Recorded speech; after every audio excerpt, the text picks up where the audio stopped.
Good afternoon. My name is Jeff. I'm a sewer tech Northwest. Today we're at property address 360 Southeast Evelyn Avenue here in Gresham, Oregon. Located at the front of the home, there's a 4-inch cast iron cleanout. This will be the point of access. I'm going to insert the camera and check the overall condition and serviceability of the sanitary sewer line. Currently have the bathroom sink running. I'm going to zero out the camera right here and refer to this as the point of access. Here we go.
Transitions here at 6-inch concrete, 25 feet.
Okay, here at 49 feet, we've reached the main lateral out on southeast Evelyn. I'm going to go ahead and get the water turned off, let the line drain out for just a moment.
Okay, here at the joint at about 26 feet out, it's difficult to make out. On the right side of the screen as well as the top of the pipe, there's like 2 or 3 root strands coming through in total on this joint.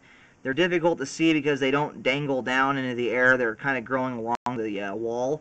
But it looks like there's a root coming through the top of the pipe as well as the right side, and it's easier to see.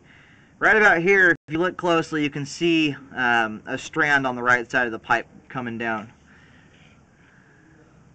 And if you can see that black line there on the right side of the pipe, that does appear to be the root strand. I'm going to go ahead and stop and locate this. The root intrusion right now, it's not doing anything to affect flow whatsoever. The concern is over time, roots can persist, get bigger, and spread the joints open and allow water to leak out. The sewer line right now is flowing very nicely out to the street. The concrete portion of it is it's a little bit in rough shape. Concrete does have a finite lifespan, and my guess would be probably in about 10 to 15 years, this concrete section is probably going to be ready for update. Right now, it's still looking pretty good. The aggregate rock is showing through, but you don't see entire rocks, huge pieces of it, or anything like that. But I will recommend a spot repair here at the joint where the roots are coming through. Yeah, you might be able to get away with just augering it out or scoping in a year or two to see if those have gotten to the point where they're an issue. But with roots, cutting them out is a temporary fix. They generally always grow back. And if you let them go long enough, they will generally get to the point where they start causing debris to build up and stuff on them. I will mention the location and depth here in just a moment. I'll mark this spot with a green X. Okay, I did locate and mark the spot where we have the roots coming through. It's in the front yard. It's at the front right corner of the property. If you're standing at the house looking out towards the street, the line angles off towards the right corner of the front of the property. Marked it with a green X. It's at 4 feet 10 inches deep. I'm going to go ahead and keep reeling back.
Okay, so it looks like a transition here to 4-inch terracotta pipe at just 4 inches in the transition, and then it transitions from terracotta to concrete. I didn't call that out on the way back. Despite the root intrusion, we have good flow out to the street. I would recommend having the roots taken care of, but apart from that, the line is still functioning properly. There's just some roots coming through that joint. I'm going to go ahead and pull the camera out.